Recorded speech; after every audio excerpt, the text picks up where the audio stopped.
Bonjour, bonsoir, c'est la Depend de là où vous nous regardez. Soyez le bienvenu sur InfoBrit pour ce deuxième numéro de Djamana Bejo.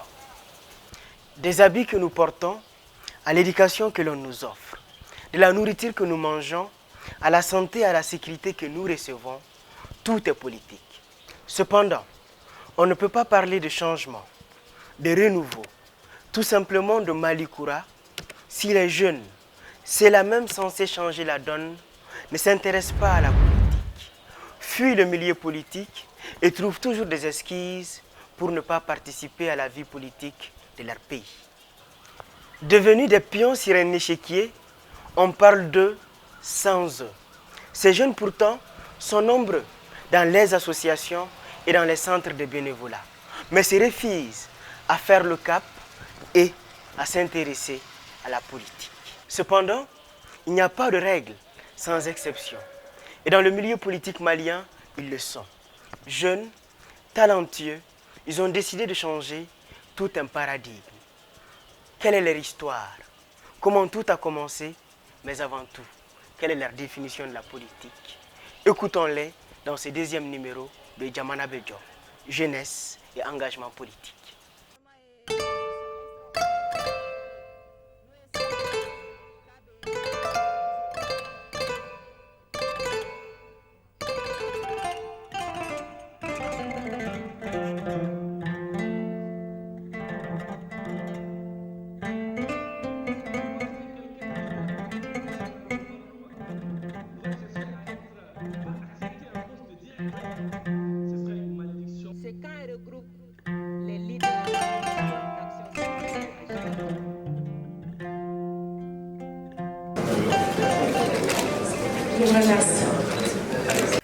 Pour moi, la politique, c'est la gestion de la cité. Mais c'est avant toute chose la volonté d'hommes et de femmes de participer à l'édification d'une société dans laquelle il y a des règles et dont les règles permettent le progrès social et l'égalité des chances pour toutes et pour tous.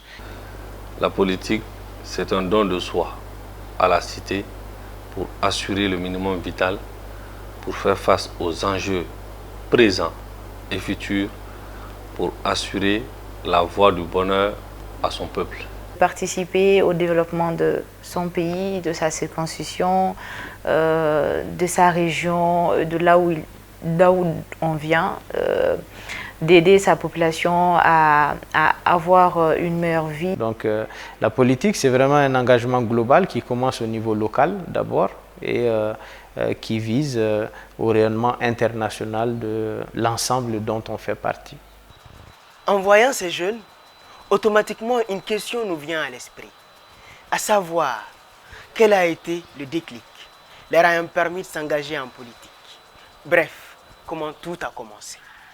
Ben moi, c'était très jeune, hein. C'était vraiment très jeune que j'ai commencé à m'intéresser à toutes les questions de société et puis à observer un peu le nombre d'inégalités qu'il pouvait y avoir dans le Mali qui venait de rentrer dans la démocratie.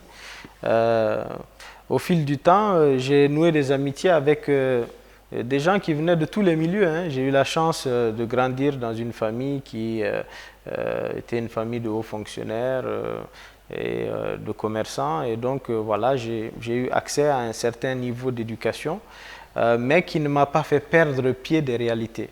Et donc j'avais des amis de tous les milieux et je voyais bien qu'il y avait vraiment des disparités énormes, des inégalités, un manque de chance pour certains qui pourtant étaient des gens qui étaient merveilleux, des gens formidables.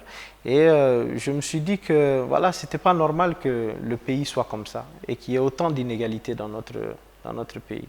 Donc j'ai commencé d'abord, je voulais d'abord être avocat parce que je me suis dit, voilà, c'est là-bas qu'on peut défendre la cause de tous. Et avec le temps, j'ai commencé ces études de droit et progressivement, ces études de droit se sont spécialisées vers les relations internationales et la science politique. Et petit à petit, hein, je ne suis pas rentré directement en politique. J'ai commencé avec le monde associatif. On a créé avec des camarades une association en 2008 qui s'appelle le Fonds d'aide malien. On l'a créé en France parce qu'on était des étudiants, on voulait se regrouper pour apporter un peu d'aide à notre pays. Et ensuite, à notre retour en 2010, on a installé concrètement l'association ici. Et c'est de fil en aiguille que ce parcours associatif nous a menés sur le terrain proprement politique. Très tôt, j'ai été passionné par la politique, mais j'ai été fortement interpellé en 2008, lorsque notre pays était secoué par l'immigration clandestine, où des braves valides décidaient de quitter la terre de leurs ancêtres pour aller vers l'Europe, ce qu'ils considéraient comme l'Eldorado. Ils abandonnaient la terre de leur père pour aller sur la terre du père d'autres personnes.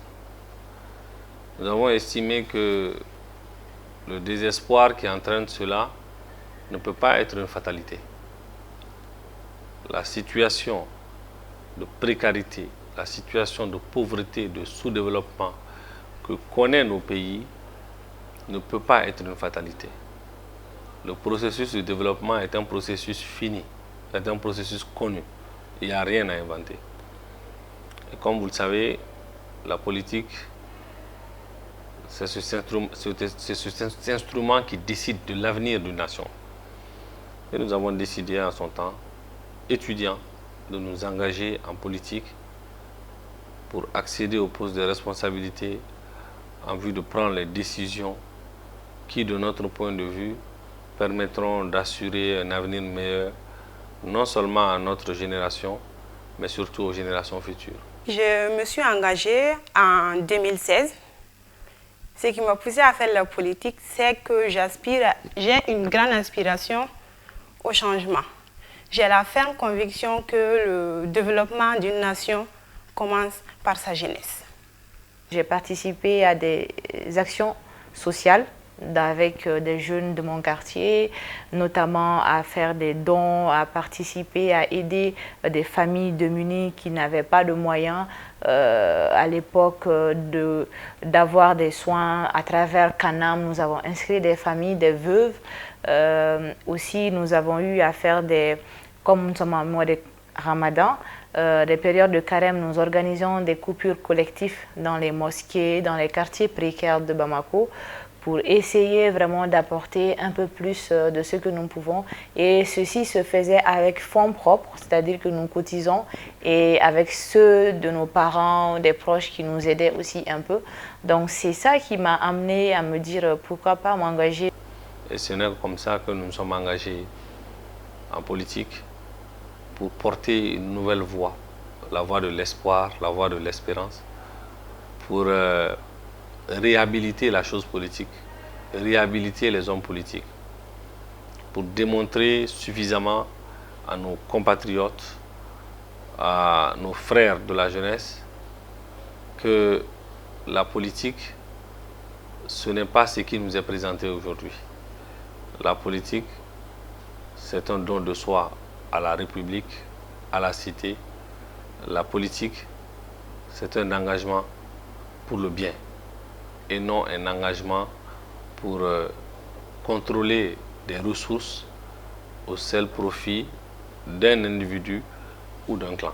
Ça me touche beaucoup quand je vois des enfants dans la rue, surtout les problèmes des talibés à l'époque, ça m'avait touché, mais c'est un phénomène que nous ne pouvons pas...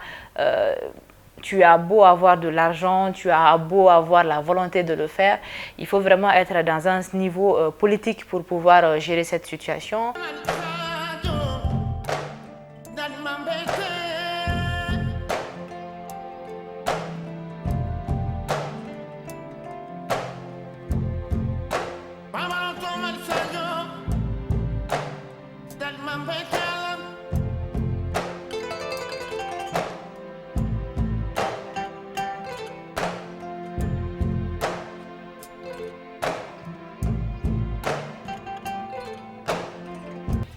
Quel sens donnent-ils à cet engagement? Servir leur patrie, impacter leur communauté, prendre des décisions à un haut niveau ou tout simplement donner de l'espoir à ces 20 millions d'âmes qui attendent? Qu'en est-il réellement?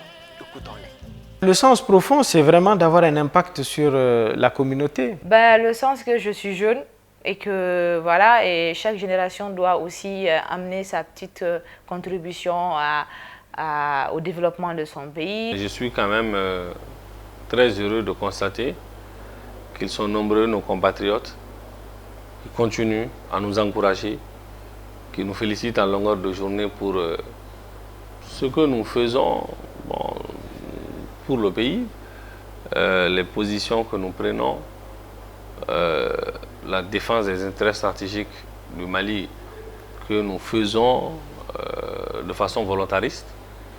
Ça encourage. Ça encourage, ça permet de rester sur cette lancée jusqu'à ce que la dignité de notre peuple soit rétablie. Je suis une femme aussi, ce qui est très rare parce que la culture malienne est faite de telle sorte que les femmes ne sont pas dans les instances de décision, elles sont mises de côté, elles doivent être derrière les hommes, pas aux côtés. Voilà, il y a cette culture qui fait que beaucoup de femmes pensent que être dans la politique qui est majoritairement composée d'hommes, vraiment c'est très compliqué pour elles de s'affirmer, de s'afficher. Donc pour moi, oui, aujourd'hui, être dans la politique en tant que femme et en tant que jeune, je pense que ça va apporter beaucoup parce que ça va aussi aider d'autres jeunes femmes de mon âge ou de la même génération que moi et même plus âgées à avoir le courage et la volonté de faire face voilà, à ce dilemme culturel. L'engagement aujourd'hui, tel que je le conçois à l'heure où nous parlons, c'est vraiment de me battre pour faire en sorte que les gens réapprennent à comprendre la démocratie et réapprennent à interagir dans un milieu démocratique où tous les droits et tous les devoirs, surtout les devoirs, aussi bien ceux de l'État que ceux des citoyens, sont compris et respectés par tous.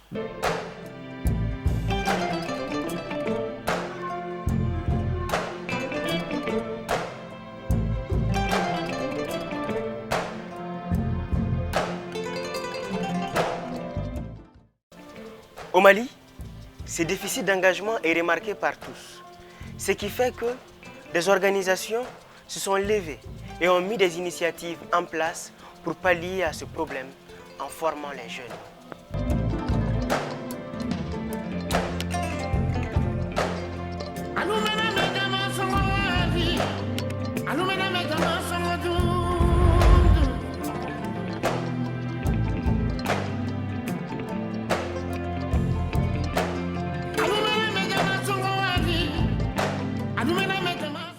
L'étude que nous avons menée au NIMD, donc l'analyse d'économie politique, qui a précédé l'élaboration de ce projet, montre clairement une faiblesse dans l'engagement politique des jeunes et au-delà de leur implication dans la prise de décision. Donc une façon pour nous de combler cette lacune, c'est de les aider à se renforcer, tant au niveau des connaissances que des compétences, mais aussi à acquérir des valeurs qui leur permettent de jouer un rôle positif pour eux-mêmes, pour leur communauté et pour la société tout entière. La formation a vraiment contribué quand même à un changement de vision, parce que déjà avant la formation, je n'avais pas la conviction qu'il fallait s'engager dans la vie politique. Et après la formation, c'est toute autre chose, parce que là, tout de suite, il en ressort le besoin de l'engagement des jeunes dans la vie politique et aussi à contribuer à améliorer l'espace démocratique du pays. Donc la formation a beaucoup contribué à cela, changement de vision. Quand tu veux te lancer dans une activité, il est très important de chercher à connaître les contours de l'activité. Donc c'est ce qui nous a amené à nous inscrire à cette formation qui va nous permettre de rehausser notre niveau dans l'analyse politique, dans tout ce qui est la gestion du pays, etc., etc. Donc je dirais que cette formation me sert déjà parce qu'au niveau de mon parti, je parviens à mettre en application les connaissances que j'ai acquises lors de cette formation, qui est d'amener les membres de mon parti à avoir une vision pour la nation, à poser des actes concrets pour que le pays puisse vraiment avancer. Dans ce milieu, il faut reconnaître que tout n'est pas rose. Et nos intervenants ont rencontré énormément de difficultés. Quelles sont ces difficultés? Écoutons-les. C'est la difficulté d'être souvent incompris. Ben, la première difficulté, c'est celle-ci, hein, c'est de se faire considérer toujours comme étant pas encore prêt, de se faire considérer comme étant un enfant, de se faire en gros infantiliser, quoi. J'ai eu beaucoup d'embûches avant d'arriver là. Je ne suis pas encore allée très loin parce que je suis très très novice. Mais le petit parcours que j'ai eu de ces quelques années de militantisme dans le milieu, dans l'arène politique, j'ai été confrontée à beaucoup de choses, des personnes qui ont essayé de, en tant que femme, parce que en Afrique ou je ne sais pas, au Mali, nous avons aujourd'hui le fait d'attaquer une femme dans sa nudité, dans son passé, dans sa vie privée, pour essayer de la rabaisser, tu n'es qu'une femme, et avec des gros mots, ou des choses qui peuvent vexer jusqu'à l'honneur de la dignité d'une femme. J'ai été confrontée à ce genre de situation, mais je suis quelqu'un qui a un mental très fort. Et je pense que ça, c'est une partie de la mentalité qui s'est construite au fil des années à cause d'un fait majeur, la faillite de l'éducation nationale. L'école a échoué à tel point, depuis près de 30 ans, que la seule solution que nos aînés ont pu trouver, c'est de nous transformer en une jeunesse assistée, en une jeunesse dans laquelle le seul moyen de les accompagner, c'est de les chaperonner, de leur donner quelques petits jetons, de les entretenir en quelque sorte, au lieu de les pousser à l'excellence, de les pousser au travail et de récompenser surtout le mérite et la compétence. Et donc plus on a mis de côté le mérite et la compétence, plus ça a compliqué les choses à tous les niveaux. Parce que la politique a été extravertie, les hommes politiques sont décriés, en tout cas pour la plupart, et lorsque vous êtes un homme politique, on jette souvent un regard négatif sur vous. Et ça, ce sont les difficultés. Mais la vie, ce sont des épreuves. Et celui qui ne veut pas dépasser les obstacles, franchir les obstacles, ne peut pas arriver à son objectif. Donc nous considérons cela comme quelques petits obstacles que nous allons franchir. Moi, je vois plein de jeunes qui ont extrêmement de talent, qui méritent beaucoup, qui ont des compétences vraiment réelles, mais qui, de jour en jour, sont marginalisés, sont relégués au second plan, ou sont considérés simplement comme quelque chose de seconde zone. Et c'est cette difficulté-là que nous avons toujours eue. Et je crois que, elle est liée, comme tu l'as dit, à la société patriarcale que nous avons dans notre pays, mais l'évolution démographique du Mali, avec une population de plus en plus jeune, fait que cette société patriarcale va perdre de son sens avec le temps. Et cette réadaptation de la société à la réalité démographique, c'est-à-dire à la jeunesse de notre population, ça va être l'un des enjeux majeurs dans la construction de l'engagement citoyen et dans la manière dont les gens vont interagir avec ceux qui aspirent à diriger. Et je pense qu'aujourd'hui, on est face à l'impératif d'une alternance générationnelle. C'est-à-dire chaque génération naturellement vient et va. Et nous avons nos pères, nos grands frères qui sont sur le terrain. Nos papas souvent sont aujourd'hui à la retraite. Bon, certains tiennent un peu, mais d'autres pas du tout. Et la politique, c'est quand même quelque chose qui demande beaucoup d'énergie et beaucoup d'engagement. Et arrivé à un certain âge, on n'a plus cette énergie, on n'a plus cette vivacité pour aller sur le terrain, pour faire des débats, pour faire plein de trucs. Donc, un changement générationnel est naturel, elle vient naturellement. Il s'agit là maintenant que les jeunes eux-mêmes prennent leur destin en main. Ce n'est pas de s'asseoir et de dire qu'il faut que les vieux partent pour que nous, on vienne au pouvoir. Il faudrait saisir le taureau par les cornes. Il faudrait s'affirmer, accepter que notre génération, c'est nous et ce n'est personne d'autre. Et c'est avec cela que les vieux aussi vont accepter de nous passer les rênes. Mais ce n'est pas en s'asseyant, en disant non, nous sommes en conflit avec nos vieux, il faut les faire dégager. Non, ils peuvent nous être utiles, ils peuvent être des conseillers, parce qu'ils ont beaucoup plus d'expérience que nous, ils peuvent être des conseillers, des personnes qui peuvent nous accompagner sur notre parcours. Mais il faudrait aussi prouver que nous pouvons.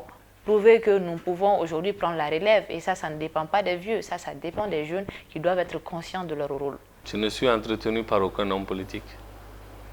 Je n'ai pas de parrain. Je suis chef d'un parti politique.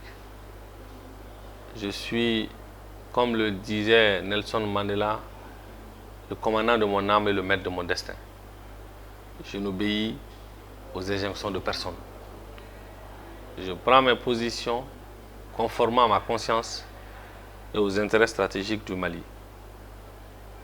Quel que soit le prix à payer, quelles que soient les incompréhensions que cela peut susciter. Et je crois que de plus en plus, beaucoup de nos compatriotes jeunes sont en train de s'extirper des griffes des manipulateurs.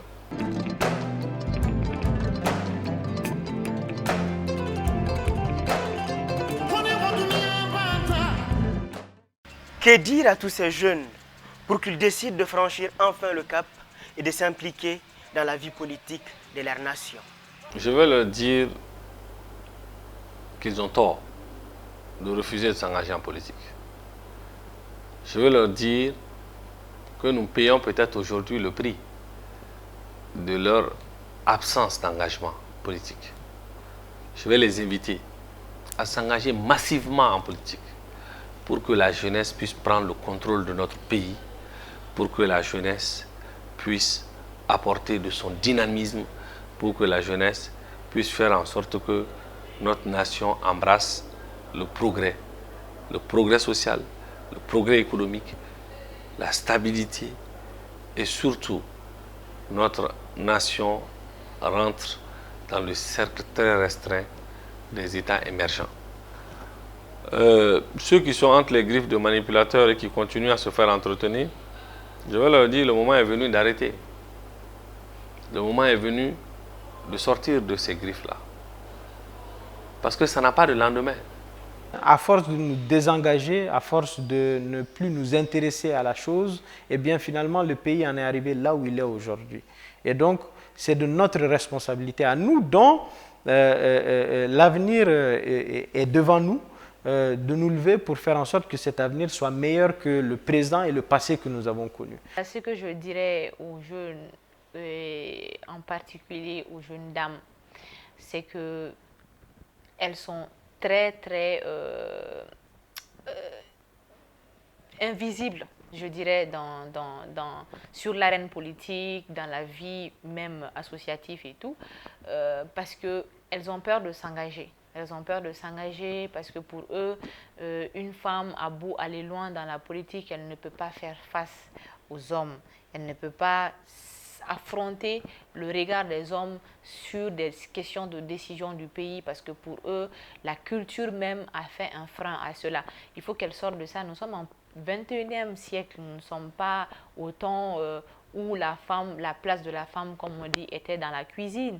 La femme aujourd'hui est une femme émancipée. La femme aujourd'hui, elle peut travailler, aller à son boulot, s'occuper de sa famille, ses enfants, son mari et aussi avoir une vie active, pleine et participer au développement de son pays. Le message que j'ai à dire à tous les jeunes du Mali, engagez-vous, mais bien avant de vous engager, formez-vous pour ne pas être délaissé ou mettre au second rôle.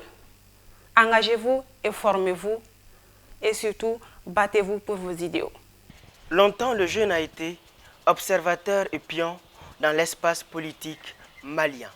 Finalement, il s'est résigné, vu que ses dévanciers, malheureusement, ont échoué. Et pourtant, les jeunes doivent s'engager à l'image de nos intervenants, car la politique, comme je le disais, est au centre de tout.